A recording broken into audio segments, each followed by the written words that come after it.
Have you ever felt the cold rain of betrayal soak so deep into your bones that you weren't sure you'd ever feel warm again?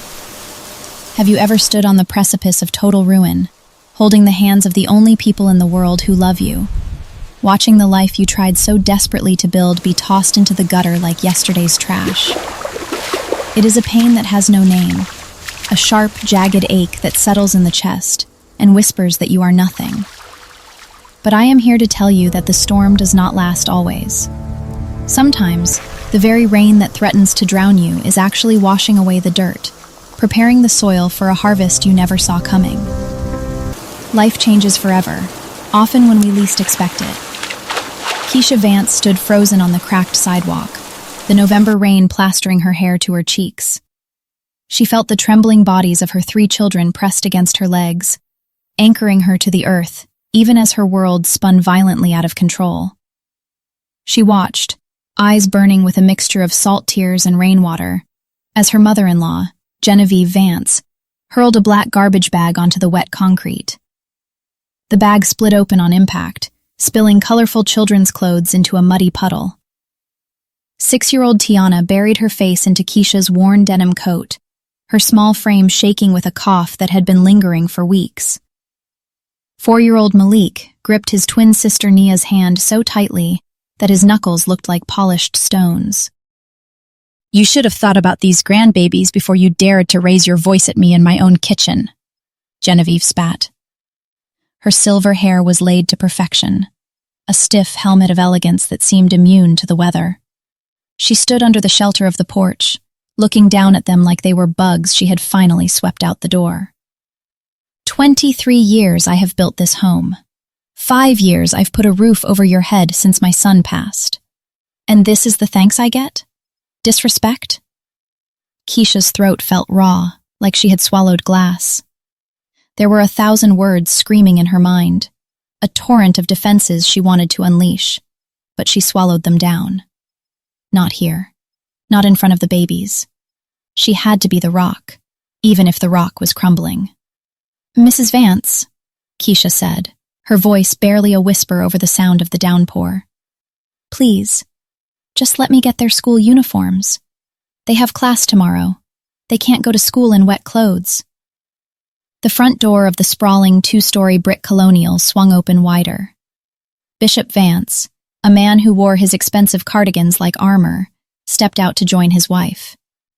This was the house where Keisha had spent the last 5 years on her knees, scrubbing floors, cooking elaborate soul food dinners for their church friends, and raising her children in a converted basement storage room that smelled of mildew and despair. Bishop crossed his arms, his face a mask of stone. "School?"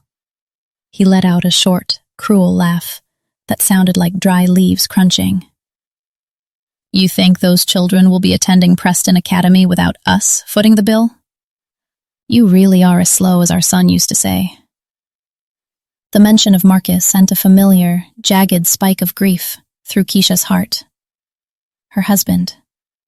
The man who had promised her the world, only to leave her with 3 babies and a mountain of debt when a construction accident claimed his life 5 years ago. His parents had taken her in, yes, but it wasn't charity. It was a sentence. "Mommy!" Nia tugged on Keisha's soaked sleeve, her big brown eyes wide with confusion. "Why is Grandma throwing away my baby doll?" For those who feel the importance of this moment, comment number 1. I want to see how many people are seeing the change happening. Keisha dropped to her knees in the rain, heedless of the mud soaking into her jeans.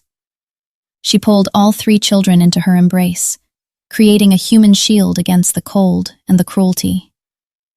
Tiana's cough rattled in her chest, a deep, wet sound that terrified Keisha.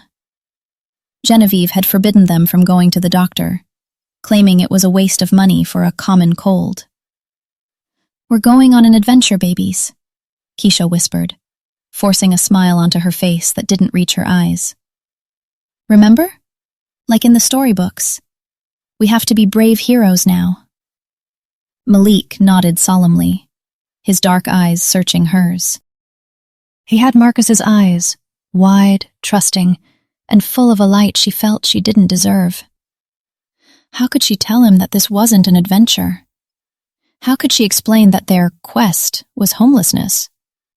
How could she admit that their mother had finally broken after years of being treated like an indentured servant, all because she dared to ask for a single Saturday off to take Tiana to the free clinic? The argument that had shattered their fragile existence had started at dawn. Keisha had been up since 4 a.m., preparing a breakfast fit for royalty. Cheese grits, homemade biscuits, salmon croquettes, and eggs scrambled soft, just the way Bishop liked them. She had packed the children's lunches with the cheap bologna Genevieve allowed her to use, while the pantry groaned under the weight of expensive snacks reserved for the elders. "Mrs. Vance," Keisha had said, wiping her hands on a rag, "Tiana's breathing is getting worse. The clinic on MLK Boulevard has walk-in hours today. I was hoping—" "Hoping?" Genevieve had set down her china coffee cup with a sharp clink. "You were hoping to shirk your duties? The bathrooms won't scrub themselves, Keisha. The silver won't polish itself for the deacon's dinner tonight." "I could take her after I serve the dinner. I can clean up late." "That would be past midnight. Really, Keisha. Sometimes I wonder if you have any gratitude in your heart at all." That was the moment something inside Keisha had snapped. It was the sound of a rubber band stretched too far. 5 years of "yes, ma'am." 5 years of sleeping on a cot in a damp basement. 5 years of watching her children eat leftovers while their grandparents dined on steak. 5 years of being told she should thank God that the Vances didn't leave her in the gutter where she belonged. "They are your grandchildren," Keisha had said, her voice trembling. "Marcus's children. Doesn't that mean anything to you?" The silence in the kitchen had been deafening. Genevieve's face had turned a shade of ash gray. "Marcus," Genevieve said slowly, "was our golden child. Our promising son, who threw his potential away by marrying a nobody from the projects. A girl who couldn't even bring anything to the table but debt and mouths to feed. And now you dare to use his name to get out of work? I work 16 hours a day!" Keisha had yelled, the volume of her own voice startling her. "I haven't had a day off in 2 years. My children are sick. I am not your slave, Genevieve. I am your daughter-in-law." The slap had come so fast, Keisha didn't see it. Genevieve's manicured hand connected with Keisha's cheek with a crack that echoed off the tile. "You," Genevieve hissed, "are nothing. Without us, you are just another welfare case. Get out. Get out of my house before I call the police." That had been 6 hours ago. 6 hours before Bishop came home and agreed with his wife. 6 hours before they dragged Keisha from the basement, threw her meager belongings into bags, and picked the children up from school early, just to traumatize them. Now, standing in the rain, Bishop's voice cut through her memory. "Get off our property. If I see you here in 5 minutes, I'm calling the sheriff. And don't think about coming back. We've already called the school to unenroll them. We can't have the Vance name associated with vagrants." Keisha scrambled to grab what she could from the wet pile. A few shirts. The blanket Nia couldn't sleep without. Malik's asthma inhaler, thank God, was in a side pocket. "Please," Keisha begged one last time. "Just the photo album. The one from our wedding." Genevieve stepped forward, holding the leather-bound book. It was the only proof Keisha had that she had once been happy. "This?" Genevieve opened it. With slow, deliberate movements, she tore a page out and let it flutter into the mud. Trash, just like the marriage. "No!" Tiana broke free from Keisha's grip and ran toward the porch. "That's Daddy! Don't hurt Daddy!" Genevieve looked down at the 6-year-old with eyes as cold as winter. "Your daddy is dead because he had to work overtime to support your worthless mother. Remember that." Okay, my dear viewers, if you're watching and find this story interesting, Comment number 1, or comment, "I'm still here," to continue listening. Keisha lunged forward, scooping Tiana up before the child could fully process the venom in those words. She held her daughter tight, feeling the small heart hammering against her own. 5 minutes, Bishop repeated, looking at his watch. Starting now. Keisha grabbed 2 garbage bags in her children's hands. "To the car," she choked out. "We're going to the car." The beat-up Honda Civic sat at the curb, its blue paint peeling like sunburned skin. Marcus had bought it used just months before he died, proud that he had provided a family vehicle. Now it was their lifeboat. Keisha buckled the children into the back seat. Her hands were shaking so badly she could barely work the latches. She climbed into the driver's seat and turned the key. The engine sputtered, coughed, and finally roared to life with a rattle. The fuel light was already on. She had $11 in her wallet. 3 hungry children. No home. She drove 3 blocks before pulling into the parking lot of an abandoned strip mall. Her vision was too blurred by tears to drive safely.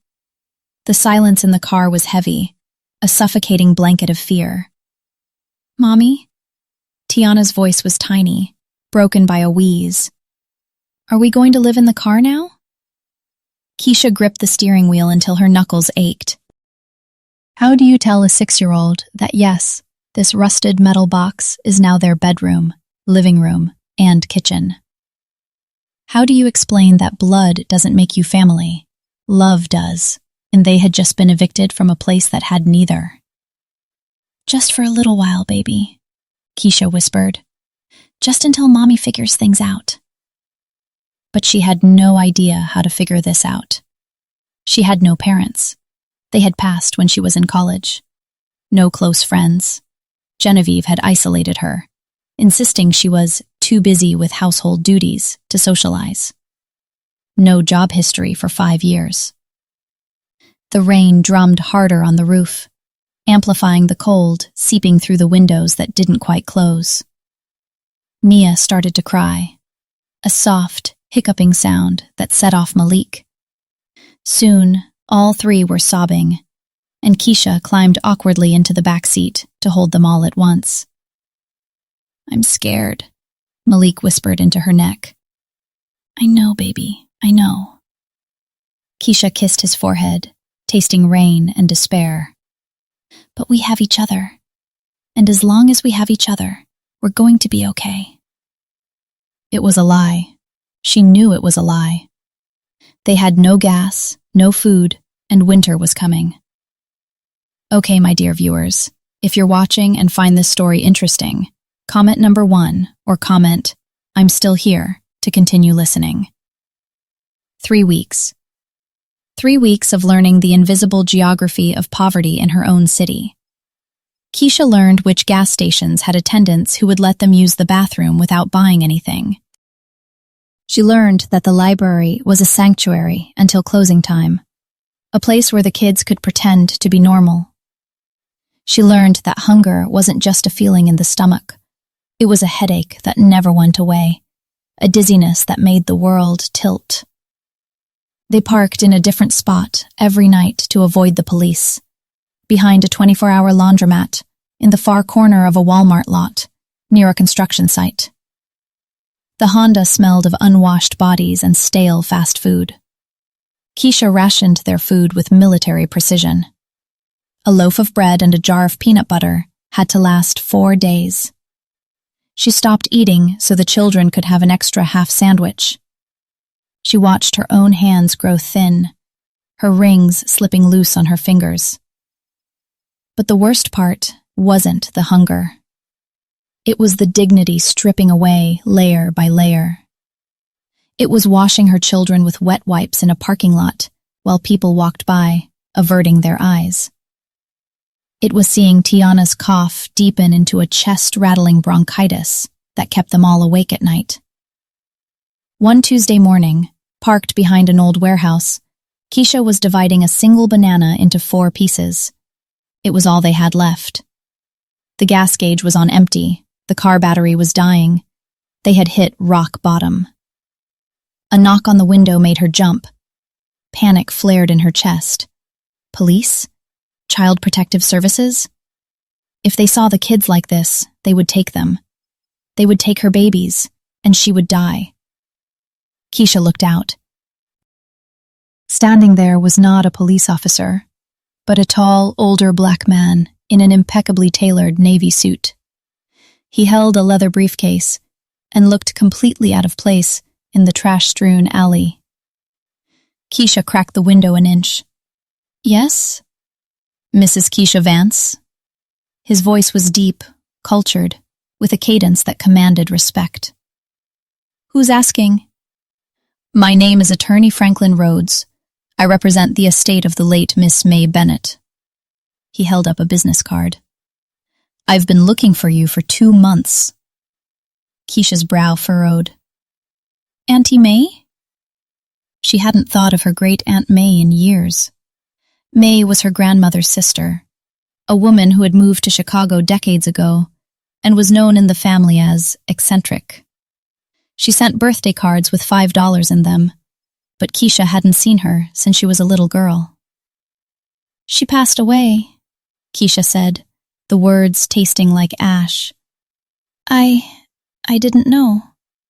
"She passed 3 months ago," Attorney Rhodes said gently. "Mrs. Vance, may I speak with you? Perhaps somewhere warmer? I noticed the little one is coughing." He gestured to a sleek black sedan parked a few yards away. "My office is downtown. It's warm. I can order food for the children." The promise of food broke down her defenses. "Okay," she whispered. "Okay." 30 minutes later, Keisha sat in a leather chair that felt like a cloud. The law firm of Rhodes and Associates was a world away from the alley. Mahogany walls, plush carpets, the smell of old paper and money. Her children were sitting at a small table in the corner, devouring warm pastries and hot chocolate that Rhodes's assistant had brought in. For the first time in weeks, they weren't shivering. Attorney Rhodes sat across from Keisha, his expression kind but serious. He poured her a cup of tea. "Keisha," he began, dropping the formalities. May Bennett was a very private woman. She lived simply in Chicago. Most people thought she was a retired schoolteacher living on a pension. She wasn't? No. May Bennett was a silent partner in one of the largest hair care manufacturing companies in the Midwest. She also invested heavily in real estate, starting in the 1970s. Keisha blinked, trying to process this. "Okay." She had no children of her own. She watched you from afar. She knew about your parents' passing. She knew about your marriage to Marcus Vance. And she employed a private investigator to keep tabs on you after Marcus died. Keisha felt a flush of shame. She knew. She knew how they treated me. "She knew everything," Rhodes said, his voice tightening. "She knew about the basement, the servitude, the verbal abuse. She wanted to intervene a dozen times, but she had a philosophy. She wanted to see if you would maintain your spirit. She wanted to know if the fire inside you was real." He opened a thick file folder. "When she passed, she left strict instructions. Her estate was to be held in trust until you were located. However, there was a condition. The inheritance would only trigger if you were no longer under the roof of the Vance family." I definitely meet that condition," Keisha said bitterly. "Indeed. The investigator reported that you were ejected from the home 3 weeks ago. That triggered the clause." Rhodes slid a piece of paper across the desk. "This is the current valuation of the May Bennett Trust." Keisha looked at the paper. She saw a number. She blinked, rubbed her eyes, and looked again. $153,400,000. Okay, my dear viewers, if you're watching and find this story interesting, comment number 1 or comment, "I'm still here," to continue listening. The room went silent. The only sound was the scratching of Malik's crayon on paper in the corner. "I don't understand," Keisha whispered. "Is this sense?" "That is $153 million, Rhodes said calmly, plus a portfolio of properties in Chicago and Atlanta, and a collection of African art valued at another $10 million. Keisha gripped the arms of the chair. The room spun. "Me?" "You, sole beneficiary. It is yours, Keisha. All of it." Tears exploded from her eyes, not the polite tears of relief, but ugly, heaving sobs that shook her entire body. It was the release of 5 years of holding her breath, 5 years of being told she was worthless, 3 weeks of fearing her children would starve. Rhodes handed her a handkerchief and waited patiently. "My babies," she gasped. "We were sleeping in a car. We were eating banana peels." "That ends today," Rhodes said firmly. "I have already authorized an emergency transfer of $500,000 to a new account in your name. Here is a debit card. It is active." He handed her a sleek black card. "Why?" Keisha asked, wiping her face. "Why me?" Rhodes pulled out a cream-colored envelope. "She left this for you." Keisha opened it. The handwriting was shaky, but bold. "My dearest Keisha, if you are reading this, I have gone on to glory. You probably remember me as the old lady with the hard candy, but I have been watching you. I saw you love a man who died too young. I saw you endure the cruelty of people who think money makes them royalty. They think they are the only ones with power. They are wrong. I didn't give you this money sooner because I needed you to know your own strength. I needed you to survive the fire so you would know how to handle the gold. Do not use this money just to buy things. Use it to build. Use it to free yourself and those babies. And never, ever let anyone treat you like the help again. You are a queen. Wear your crown. Love, Auntie May." Keisha pressed the letter to her chest, closing her eyes. "Mr. Rhodes," she said, her voice steadying. "How long did you say you were looking for me?" 8 weeks, since the will cleared probate." "Where did you look?" "Your last known address, the Vance residence." Keisha went cold. "You spoke to them?" "I spoke to Mrs. Genevieve Vance personally. Twice. I informed her that I had urgent news regarding a substantial inheritance for you. I asked for your contact information." "What did she say?" Rhodes's jaw clenched. "She told me you had moved away and left no forwarding address. She said she had no idea where you were." Keisha stood up. The rage that filled her wasn't hot. It was cold. It was ice. "They knew," she whispered. "They knew I was inheriting millions, and they threw me and their own grandchildren out into the rain. They wanted me to disappear so they could figure out how to get the money." "I suspect you are right," Rhodes said. "And now that you have been found, they will likely try to make contact." As if on cue, Keisha's phone, which she had plugged into a charger in the corner, began to buzz. She walked over and picked it up. 47 missed calls, 63 text messages, all from Genevieve, Bishop, and their church friends. She opened the latest text from Genevieve. "Keisha, darling, we have been worried sick. Please come home. It was all a misunderstanding. We love you." Keisha laughed. It was a dark, sharp sound. "They know," she said to Rhodes. "Someone talked." "My paralegal may have mentioned the search to a colleague," Rhodes admitted with a small smile. "Word travels fast in our community." The phone rang in her hand. "Genevieve Vance." Keisha looked at Rhodes. He nodded. "Put it on speaker." She answered. "Hello?" "Keisha." Genevieve's voice was dripping with honey. "Oh, thank Jesus. We have been praying, crying. Where are you? The babies? Are they okay?" They're fine, Genevieve. No thanks to you. Now, sugar, don't be like that. Emotions were high that day. We were grieving. You know how Bishop gets. But we are family. Family sticks together. Family? Keisha walked to the window, looking out at the city skyline. Family doesn't throw children into the street in November. Family doesn't tear pages out of wedding albums. Keisha, listen to me. We made a mistake. Come home. We'll fix up the basement. No, you can have the guest room. We'll help you manage this new situation. You know, money is a burden. You need guidance. We have experience. I have guidance, Keisha said coolly. I'm with my attorney. Attorney? Genevieve's voice cracked. Now there's no need for outsiders. We can handle this internally. Those are my grandchildren. The grandchildren you disowned? The ones you called vagrants?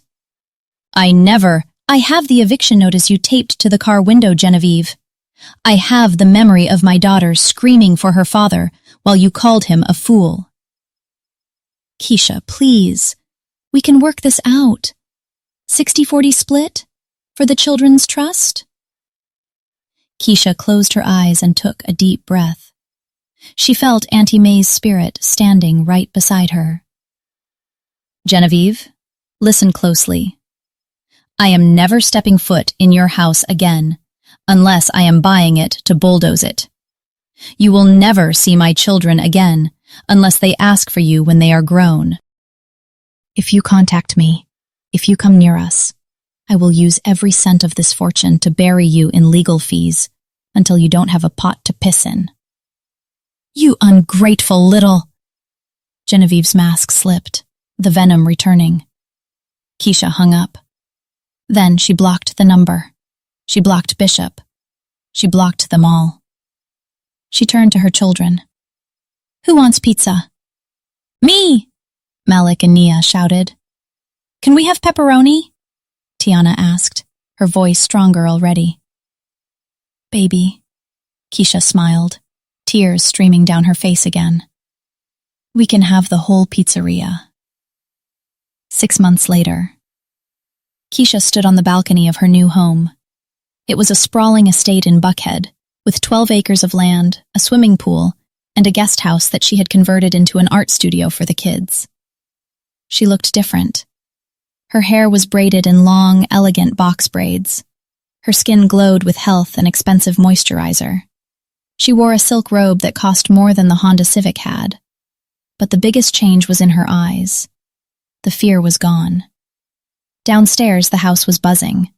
Today was the launch of the Marcus Vance Foundation, a non-profit Keisha had started to help single mothers and widows facing homelessness. She had turned her pain into a lifeline. Mama! Tiana ran onto the balcony. She was healthy, her cheeks round, the cough a distant memory. There's a lady at the gate. Security says she won't leave. Keisha frowned. She checked the security monitor on her phone. Her heart skipped a beat. Standing at the iron gates, looking small and defeated, was Genevieve Vance. But this wasn't the Genevieve of 6 months ago. Her Chanel suit was wrinkled. Her hair was frizzy at the roots. She looked broken. Stay here, Tiana, Keisha said softly. She walked down the grand staircase, through the marble foyer, and out the front door. She didn't open the gate. She stood on the other side of the bars, looking at the woman who had tried to destroy her. Keisha, Genevieve said, her voice trembling. She clutched the bars like a prisoner. What do you want, Genevieve? We lost the house, Genevieve whispered. Bishop made some bad investments trying to recoup losses. He put everything into a crypto scheme. It's gone, all of it. The bank took the house yesterday. Keisha stared at her. I heard. Bishop had a stroke, Genevieve sobbed. He's in a state facility. It smells like urine, Keisha. They don't change his sheets. And I am sleeping in my car." The silence stretched between them. The irony was so heavy it felt like a physical weight. The woman who had mocked Keisha's poverty was now living it. "I need help," Genevieve begged, sinking to her knees. "I have nowhere to go. I'm hungry. Please, for the sake of Marcus." Keisha looked at this woman. She remembered the slap. She remembered the rain. She remembered the garbage bags. Every instinct in her body screamed to turn around, to tell security to remove the trespasser, to let karma finish its meal. But then she looked past the gate, toward the garden where Malik and Nia were playing tag. They were laughing. They were free of hate. If she acted with cruelty now, she would be bringing that poison back into their lives. Auntie May's letter flashed in her mind. Use it to build. Use it to free yourself. Forgiveness wasn't about letting the other person off the hook. It was about freeing yourself from the hook. "Open the gate," Keisha said into her radio to the security guard. The iron gate swung open. Genevieve looked up, hope warring with shame in her eyes. "You can stay in the carriage house," Keisha said, her voice flat. "For now." "Oh, thank you. Thank you, Keisha. I knew you were—" "Stop." Keisha held up a hand. "There are conditions." Genevieve froze. "Anything?" "1. You will never enter the main house without an invitation. 2. You will work. The foundation needs people to sort donations and clean the shelter facility. You start tomorrow at 6 a.m. Genevieve blanched. "Clean? Me?" "Yes, you. You will learn what it feels like to serve. You will learn the names of the women you used to look down on. And 3, if you ever speak a cross word to my children or make them feel less than perfect, you will be on the street before you can blink. Do you understand?" Genevieve lowered her head, tears dripping onto the driveway. "I understand." "Good. Go to the carriage house. There's food in the fridge." Keisha turned and walked back toward her mansion. She didn't look back. She didn't feel triumph. She felt peace. You're still here, my dear viewers. Stop and relax for a moment. Maybe have a glass of water. And then, listen to the interesting content. Comment number 1 if you find this story interesting. Don't forget to subscribe to the channel. That evening, at the Foundation Launch Gala, Keisha took the stage. She looked out at the sea of faces, donors, politicians, and the women from the shelter she was helping. 6 months ago, she began, her voice ringing clear and strong. I stood in the rain with nothing but my children and a broken heart. I thought it was the end. But I learned something in that darkness. She found Tiana, Malik, and Nia in the front row, waving at her. I learned that your value does not decrease based on someone's inability to see your worth. I learned that family isn't just blood. It's who holds the umbrella when the storm comes. And I learned that the best revenge is not destroying your enemies, but healing yourself until they no longer matter. The crowd erupted in applause. Keisha smiled, looking up toward the ceiling. We made it, Auntie May, she thought. We made it. Later that night, after the guests had gone, Keisha walked through the quiet garden. She saw a light on in the carriage house. Through the window, she saw Genevieve sitting at a small table, reading a Bible, looking older and smaller than she ever had. Keisha walked back to the main house. She went upstairs to tuck her children in. Mommy? Malik asked sleepily as she pulled the duvet up to his chin. Is Grandma going to be nice now? Keisha kissed his forehead, smoothing his hair. She's going to try, baby. And if she doesn't, we're strong enough to handle it. We don't need her to be okay. We are okay, all by ourselves. I love you, Mommy. I love you too, King. Keisha walked out of the room, leaving the door cracked just enough to let the light in. She walked down the hall, past the African art, past the photos of Marcus she had framed on the walls. She stepped out onto the balcony again, breathing in the cool night air. It wasn't raining tonight. The stars were out, a million little diamonds scattered across the velvet sky. Keisha Vance, the woman who had been thrown away, stood in her castle, not as a victim, but as a victor. She had saved her children. She had honored her husband. And she had found herself. The storm was over. And the harvest? It was bountiful. Life has a way of balancing the scales, even if it takes time. When people mistreat you, do not internalize their cruelty as your truth. Your worth is inherent, not given by others. And remember, the ultimate power is not in paying back evil with evil, but in succeeding so completely that their rejection becomes the best thing that ever happened to you. Stand tall, hold your head high, and let God handle the rest.